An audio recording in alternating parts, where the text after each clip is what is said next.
ഈശോമിശിഹായ്ക്ക് സ്തുതിയായിരിക്കട്ടെ. ഞാൻ ബ്രദർ ഷൈജു ആദപ്പള്ളി. പലരുടെയും ഒരു വലിയ സ്വപ്നമാണ് വിദേശ ജോലി, അല്ലെങ്കിൽ വിദേശത്ത് പോയി പഠിക്കണം.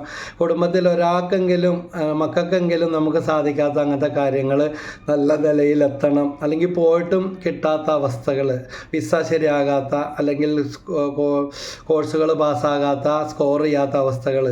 ഈ രണ്ട് വചനങ്ങൾ വെച്ച് ഇന്നോട്ട് ഒരു 33 പ്രാവശ്യം വീതം 33 ദിവസം നിങ്ങൾ ഈ നിയോഗം വെച്ച് പ്രാർത്ഥിക്കാൻ തുടങ്ങ്. അത്ഭുതം നടക്കും. പലർക്കും ഇതുപോലെ പറഞ്ഞു കൊടുത്തിട്ടുള്ള വചനമാണ്. ഒന്നാമത്തെ വചനം സങ്കീർത്തനം 2:8. നീ എന്നോട് ചോദിക്കുക, ഞാൻ നിനക്ക് ജനതകളെ അവകാശമായി നൽകും, ഭൂമിയുടെ അതിർത്തികൾ വരെ നിനക്ക് അധീനമാകും. ലോകത്തിൻ്റെ അറ്റം വരെയുള്ള കാര്യങ്ങൾ. വീണ്ടും യെശയ്യാ പ്രവചനം 58:14.